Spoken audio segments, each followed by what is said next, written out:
We have witnesses. We have documents to prove that the Vice President violated her oath. She should be removed from office for culpable violation of the Constitution, for betrayal of public trust, for bribery, graft and corruption, plunder, and malversation. It's an improved version noong mismo ng mga articles of impeachment na pinadala noon as endorsed, as signed and endorsed by more than 1/3 of the members of the House. Sigurado rin po ako, just like the second complaint, napapasa ito sa stage ng pag-determine ng sufficiency in form and substance, and hanggang doon din sa pinakadulo ng proceedings sa House, which as I said is yung pag-evaluate na ng mga ebidensya, kasi sasagutin nga yan, papasagutin ang respondent, si VP Sara. O Annalyn Soberano, Bombo Radyo. Yusek, good afternoon. Kanina po, tuluyan na pong pinagtibay ng Justice Panel ang committee report na nagbabasura po sa impeachment laban kay PBBM. Pero ma'am, may provision po sa ating konstitusyon na nagsasabing maaring umusad ang isang impeachment kapag nakakuha po ito ng hindi bababa sa 1/3 votes ng plenaryo sa Kamara. So, gaano po ma'am, alam naman natin ma'am na majority pa rin doon sa House A pro ma'am, no? Pero gaano po kakumpiyansa ang Malacanang na ang impeachment na ito laban kay PBBM ay tuluyan na pong mabasura at hindi na uusad? Thank you. Ang anuman po mangyayari na solusyon, resolusyon, desisyon po ng House of Representatives ay hindi po ito saklaw ng Pangulo. Pero umaasa po ang Pangulo na kahit na po ang sinasabing impeachment ay isang political tool, umaasa po siya na ang mga miyembro po ng House of Representatives ay maaayon lamang kung anong ebidensya na naipakita at naging discussion sa Committee on Justice. At ang Pangulo po mismo, sa sarili niya, kumpiyansa siya na wala po siyang ginawang anumang impeachable offense. Okay, ma'am, follow up. Ngayong araw, ma'am, nag-file din ng ikatlong impeachment complaint laban kay BP Sara, ang isang religious group, at i-endorso po ito ni Representative Leila de Lima. Ano po yung reaction ng Malacanang? Muli, ang sabi naman po ng Pangulo kung ano po ang dapat aralin, proseso po ang dapat na manaig, rule of law, at kung mayroon dapat na managot, ay dapat po managot. Thank you, ma'am. Susunod na tanong po, Luisa Cabato, Inquirer.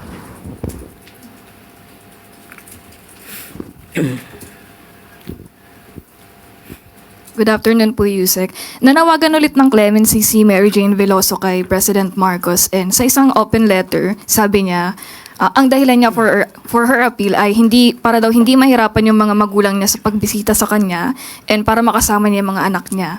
And wala rin daw po siyang kasalanan at hindi nakagawa ng anumang masama sa bansa. Ano po yung tugon ng Pangulo dito, and what are the chances na mapagbigyan o hindi mapagbigyan yung appeal na to? Mas maganda po sana kung itong open letter niya, sa social media po ba niya ito na-post? Mas maganda po kung personal or maipaabot ito mismo sa Pangulo para po magkaroon po ng tamang pagdidesisyon patungkol po dito. Next question po, Tina Maralit, Manila Times. Good afternoon, ma'am. Ma'am, Commodore Toriela last week said na sa tingin nila act of treason yung tila pagdedepensa ng ilang mambabatas sa China regarding the territorial dispute, and one of them is Senator Marcoleta, who said isuko na lang ang Kalayaan Island Group. Pero although later he claimed that what he said was taken out of context, does the palace have the same view as Commodore Toriela, and what is the government's stand on the Kalayaan Island Group? Alam naman po natin ang isa sa elemento po ng treason ay dapat mo po na merong actual state of war. So wala naman po tayo sa ngayon na wala po tayo sa estado ng actual state of war. Una-una, kung ano man po na pagdidibatihan sa Senado, ginagampanan lang nila ang kanilang tungkulin, at meron po tayo sinasabi na freedom of expression. Pero ang nais din po ng Pangulo, maipahatid ninuman ng bawat Pilipino kung ano ba ang ating karapatan sa ating teritoryo, kung ano ba ang interest natin sa West Philippine Sea. Ganun pa rin po ang posisyon ng Pangulo.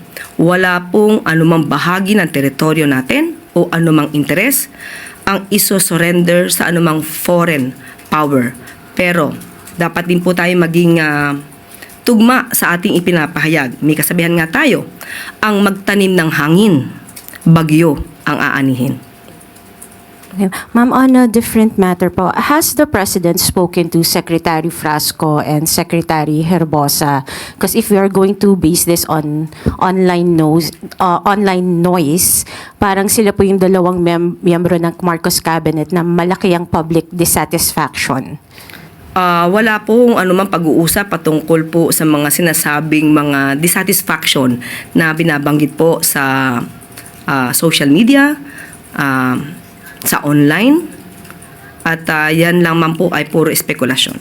So ngayon po ang dalawa pong kabinete, CABSEC, ay nag-i-enjoy pa rin po sila ng pagtitiwala ng Pangulo. Pero ma'am, may marching orders po ba ang Pangulo sa kanila regarding sa panunungkulan nila as Cabinet Secretary? Hindi lamang po sa kanila, sa lahat po ng kabinete. Pagbutihan ang trabaho, umiwas sa issue ng korupsyon, at pagandihin nila ang interes ng bawat Pilipino sa ating bansa. Salamat po. Huling tanong po mula kay Erica Sinaking, Business World. Good afternoon po, Yusek. Last week, PSP Governor Remolana warned that there's a risk that the Philippines going back to the FATF's gray list. Now, what is the government doing to prevent this?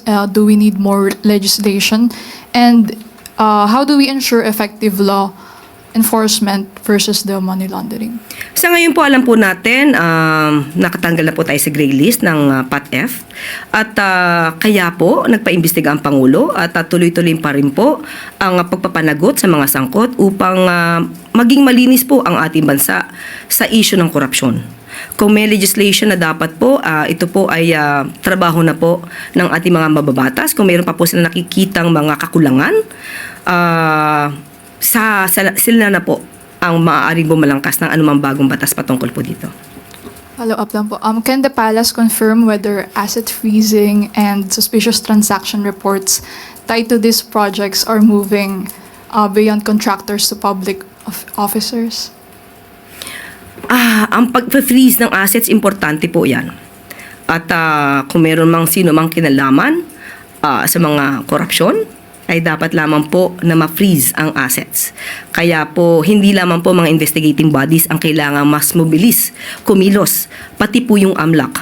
Dahil meron pong karapatan ng AMLAC na magsagawa, motu proprio ng pag-iimbestiga upang kung may nakitaan sila na dapat na ma-freeze ang asset ng sino maaaring sangkot, ay magampanan agad nila ito at makapag-file agad ng petition sa Court of Appeals. Last na po, does the President think failure to secure convictions in these cases could weaken the country's standing with FATF's assessors? Sa ngayon, masyado pang maaga na pag-usapan kung may failure to make these culprits liable for their acts. Unang-una po, nagsisimula pa lang po tayo. Meron na po mga nakakasuhan at sinabi rin po ng Ombudsman at ng DOJ ay patuloy pa rin po ang pag-iimbestiga. So tingin natin po ay nakikita naman ito para mapatunayan ng bansa sa pamumuno po ni Pangulo Marcos Jr. na sincero po at seryoso ang administrasyon na ito na pugsain ang korupsyon. Thank you. Yun na po yung huling tanong, Yusek. Back to you po. Salamat.